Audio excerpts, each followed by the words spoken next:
चलिए जानते हैं आज शाम की हिमाचल प्रदेश के सभी जिलों की सिलेक्टेड काम की बड़ी खबरों को। पर अभी तक आपने इस वीडियो को लाइक नहीं किया है तो लाइक कर दीजिए।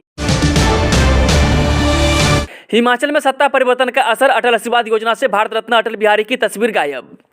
जो हिमाचल प्रदेश में हुए सत्ता परिवर्तन का असर अब सरकार की योजनाओं में भी नजर आने लगा है। बच्चे के जन्म के बाद मां को दी जाने वाली बेबी केयर किट से भारत रत्न एवं पूर्व प्रधानमंत्री अटल बिहारी वाजपेयी की तस्वीर हटा दी गई है। इस योजना का नाम पूर्व प्रधानमंत्री अटल बिहारी वाजपेयी के नाम पर ही है। अटल आशीर्वाद योजना के तहत नवजात शिशु की मां को बेबी केयर किट के नाम से दी जाती है। हालांकि अब तक इस योजना का नाम बदलने की कोई जानकारी नहीं है। अटल आशीर्वाद योजना के तहत दी जाने वाली बेबी केयर किट से भारत रत्न अटल बिहारी वाजपेयी का नाम हटाए जाने के बाद यह चर्चा का विषय बना हुआ है। पेट्रोल डीजल के नए रेट जारी, जाने किन राज्यों में तेल की कीमतों में हुआ इजाफा और कहां हुए कम।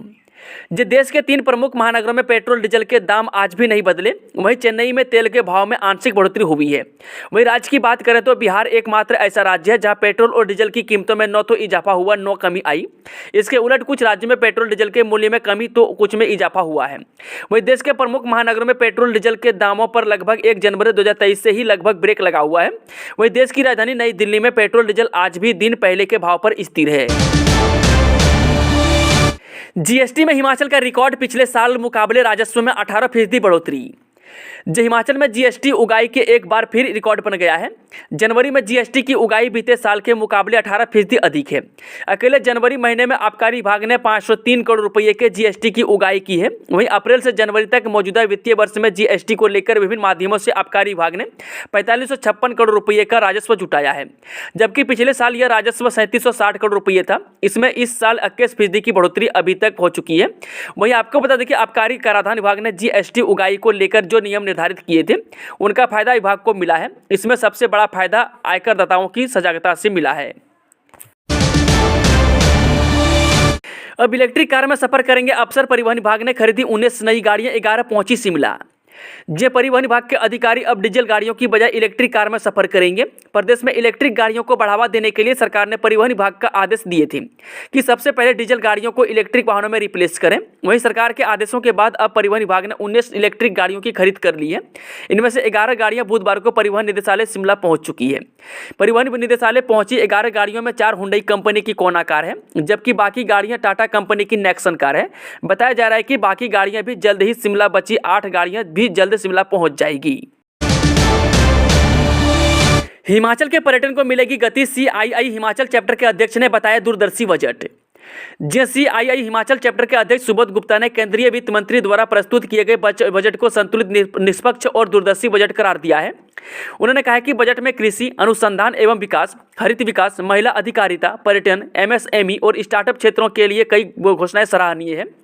वहीं सीआईआई हिमाचल चैप्टर के अध्यक्ष सुबोध गुप्ता ने कहा कि हिमाचल प्रदेश एक पर्यटन स्थल है और यह बजट पर्यटन पर राज्य की नीति को बढ़ावा देगा। साथ ही अतिरिक्त ग्रीन टेक्नोलॉजी और टेक्निकल फार्मिंग में भी बढ़ोतरी की दिशा में अहम साबित होगा। नादौन में जल शक्ति विभाग के एएनसी करेंगे पानी की जांच। विधानसभा क्षेत्र नादौन में डायरिया फैलने के मामले की जांच जल शक्ति विभाग के engineer in chief ENC Shimla करेंगे। 7 दिन के भीतर इंजीनियर इन चीफ इस मामले की जांच कर रिपोर्ट सरकार को सौंपेंगी। वहीं नादौन में डायरिया प्रभावित क्षेत्र और पेयजल योजना के मुख्य स्रोत कुन्हा खड्ड का दौरा करने के बाद उप मुख्यमंत्री मुकेश अग्निहोत्री ने यह बड़ा बयान दिया है। वहीं जल शक्ति विभाग उनके पास ऐसे में दूषित जल की वजह से सैकड़ों लोगों के बीमार होने पर वह खुद पेयजल योजना का निरीक्षण करने के लिए पहुंचे थे। वहीं उप मुख्यमंत्री ने जल शक्ति विभाग के अधिकारियों पेयजल योजनाओं के प्रति जवाबदेही तय करते हुए खनन पर एफआईआर पुलिस में करवाने के आदेश जारी किए हैं। किसी ने सड़क मांगी, किसी ने पानी, कोई अस्पताल मैदान देखकर लिखेगा विकास की कहानी। ठाकुर सुखविंदर सिंह सुक्खू की अध्यक्षता में शुरू हुई विधायक प्राथमिकताओं की बैठक में पहले दिन ऊना और हमीरपुर जिला के विधायकों ने अपनी योजनाएं मुख्यमंत्री को दी। इस दौरान विधायकों ने सीएम के समक्ष अपनी प्राथमिकताएं रखी। अकेले 2 दिन अब शेष जिलों के विधायकों की बारी है। वहीं शर्मा ने कहा कि मुबारकपुर में मल निकासी योजना की नितांत आवश्यकता है। उन्होंने क्षेत्र के लिए चरणबद्ध तरीके से 50 मिनी ट्यूबवेल लगाने का आग्रह किया। उन्होंने 4 सड़कों और 2 फ्लाईओवर बनाने का प्रस्ताव भी किया है। क्षेत्र में स्कूल निर्माण के लिए भूमि अधिग्रहण शुरू हो गया है और इलेक्ट्रिक वाहनों के चार्जिंग स्टेशन के लिए 2 स्थान चयन कर लिए गए हैं। अब प्रशिक्षित पैराग्लाइडर ही भरेंगे उड़ान, पर्यटन विभाग ने मुख्यमंत्री कार्यालय को भेजी रिपोर्ट, होंगे आवश्यक बदलाव। जो हिमाचल सरकार ने पैराग्लाइडिंग को नियमों के दायरे में बांधने का काम शुरू कर दिया है। तकनीकी दक्ष कमेटी अब प्रदेश के तमाम पैराग्लाइडिंग साइट का अवलोकन करेगी और कमेटी की सिफारिशों के अनुरूप आवश्यक बदलाव के लाए जाएंगे। वहीं मुख्यमंत्री सुखविंदर सिंह सुक्खू के समक्ष तकनीकी दक्ष कमेटी बनाने का प्रस्ताव भेजा गया है। यह कमेटी 7 सदस्यीय होगी। इसमें अलग अलग पैराग्लाइडिंग एसोसिएशन से जुड़े 7 लाइसेंस धारक तकनीकी दक्ष पायलट शामिल किए जा रहे हैं। यह कमेटी बीड़ बिलिंग समेत प्रदेश के तमाम उन स्थानों का निरीक्षण करेगी जहां फिलहाल पैराग्लाइडिंग हो रही है। वह साथ ही इस बात की भी जांच करेगी कि पैराग्लाइडिंग कर रहे पायलट प्रशिक्षित है या नहीं। ईपीएफ के नाम पर ठग लिए कर्मचारी, पूरे स्टाफ को लग गए लाखों का चूना, 2014 में खोले थे खाते। जी ईपीएफ के नाम पर एक बड़ा फ्रॉड सामने आया है। ठगी का पता चलते ही कर्मचारियों के पैरे तले जमीन खिसक गई है। मामला मंडी जिला का है, जहां आस्था हॉस्पिटल चक्कर का स्टाफ ईपीएफ के नाम पर 45 लाख रुपए की ठगी का शिकार हुआ है। इस संदर्भ में पुलिस ने मामले 420 का दर्ज कर लिया है और आगामी कार्रवाई तेज कर दी है। वहीं पुलिस से प्राप्त जानकारी के अनुसार पुलिस थाना बलह के अंतर्गत डॉक्टर अरुण चंदेल एमडी आस्था हॉस्पिटल चक्कर ने पुष्पराज गाँव बोहटी वार्ड नंबर 6 तहसील सुंदरनगर के खिलाफ शिकायत दर्ज करवाई है।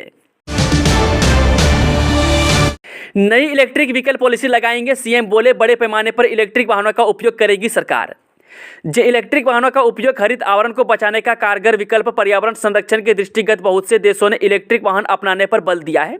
परिचालक व्यय को कम करने के लिए ईवीएस उत्कृष्ट माध्यम से सिद्ध हुआ है। वही डीजल और गैस से चलने वाले वाहनों के स्थान पर ईवीएस का उपयोग हरित आवरण को बचाए रखने में कारगर विकल्प है। इनके उपयोग से वाहनों द्वारा ग्रीन हाउस गैस उत्सर्जन में आस्तित कमी होगी। वहीं मुख्यमंत्री ठाकुर सुखविंदर सिंह सुक्खू ने यह स्पष्ट किया है कि पर्यावरण संरक्षण के लिए प्रदेश सरकार बड़े पैमाने पर इलेक्ट्रिक वाहनों का उपयोग सुनिश्चित करेगी। इसके लिए राज्य सरकार ने नई इलेक्ट्रिक वाहन नीति को नवाचार सुझाव के साथ प्रदेश में क्रियान्वित करने का निर्णय लिया है। यह परिवहन क्षेत्र के विपरीत प्रभावों को ध्यान में रखते हुए पर्यावरण के हित में एक क्रांतिकारी कदम होगा। एग्जाम हॉल में 500 लड़कियों के बीच खुद को अकेला पाकर छात्र हुआ बेहोश, पहुंचा अस्पताल। जी आपने लड़कों के बीच किसी अकेली लड़की को अनकंफर्टेबल होते देखा है या सुना होगा, लेकिन क्या कभी आपने लड़कियों के बीच किसी अकेले लड़के को अनकंफर्टेबल होते देखा है? बात सुनने में थोड़ी अजीब जरूर लग रही होगी, लेकिन आप शायद यह सुनकर हैरान होंगे कि लड़कियों के बीच खुद को अकेला पाकर लड़का इतना नर्वस हो गया कि बेहोश हो गया और फिर उसे अस्पताल ले जाना पड़ा। हिमाचल में सेक्स रैकेट पकड़ा, ग्राहक बनकर गया पुलिस वाला, मालिक के साथ लड़की गिरफ्तार, परवाणु का होटल सील। जो हिमाचल के सोलन स्थित परवाणु थाना अंतर्गत सेक्टर 2 के गजल होटल में देर रात लगभग 8:45 पुलिस ने रेड की। इस दौरान होटल में चल रहे देह व्यापार का खुलासा हुआ। इस दौरान पुलिस ने होटल मालिक मोहन कुमार तुली व एक महिला को गिरफ्तार किया है। वहीं डीएसपी प्रणव चौहान ने बताया कि होटल को सील कर दिया गया है। हमीरपुर में खनन माफिया पर सख्ती, ड्रोन से निगरानी, डिप्टी सीएम के आदेश पर एफआईआर, पुलिस ने चालान काटी। जो हिमाचल प्रदेश के सीएम सुक्खू के गृह विधानसभा क्षेत्र नादौन के रंकस, कंड्रोला और जौल सप्पड़ इलाके में फैले डायरिया के बाद खनन माफिया पर एफआईआर दर्ज हुई, जिसके बाद पुलिस हरकत में आई। कुना खड्ड में कहां अवैध खनन करने में वाहन जुटे हैं। 3 दिन में अटल टनल बहाल, भारी बर्फबारी के बीच बीआरओ ने कड़ी मशक्कत के बाद खोली सड़क। जो भारी बर्फ के बावजूद सीमा सड़क संगठन ने अटल टनल होकर मनाली केलांग सड़क मार्ग को 3 में बहाल कर दिया है। बर्फीली हवाओं के बीच मंगलवार रात -20 डिग्री तापमान में बीआरओ ने देर रात तक अटल टनल के नॉर्थ पोर्टल के आसपास बर्फ हटाने का काम जारी रखा। वहीं सड़क बहाली के बाद बुधवार को खाद्य सामानों से लदे वाहनों का काफिला मनाली से लाहौल के लिए रवाना हुआ, जबकि टैक्सियों से दर्जनों लोग अटल टनल के आर पार हुए। हालांकि टनल से लाहौल घाटी आने के लिए पर्यटकों को कुछ दिन और इंतजार करना होगा। वहीं बीआरओ ने इस रूट को फिलहाल 4x4 वाहनों के लिए खोला है। चलिए मैं चलते हैं शाम की आखिरी खबर। बीच सड़क चल रहा था शख्स, सामने आ रही कार ने मारी टक्कर, देखें दिल दहला देने वाला वीडियो। जे रामपुर में बुधवार देर रात को हिट एंड रन का मामला सामने आया है। रामपुर के खोपड़ी के पास रामपुर ओर से आ रहे वाहन ने एक व्यक्ति को टक्कर मार दी और मौके से फरार हो गया। इस हादसे में राहगीर बुरी तरह से घायल हो गए। पुलिस ने अज्ञात गाड़ी चालक के खिलाफ मामला दर्ज कर छानबीन शुरू कर दी है। वहीं आपको बता दें कि हादसे के बाद पुलिस गाड़ी चालक की तलाश में जुट गई है। डीएसपी रामपुर चंद्रशेखर ने बताया कि अज्ञात कार चालक के खिलाफ मामला दर्ज कर लिया है। अब पुलिस सीसीटीवी की फुटेज खंगालने में जुटी है। जल्द गाड़ी चालक को गिरफ्तार कर लिया जाएगा। दोस्तों, आज शाम की खबरों का सिलसिला समाप्त होता है। अगर जानकारी पसंद आई तो वीडियो को लाइक, शेयर, चैनल को सब्सक्राइब जरूर करें।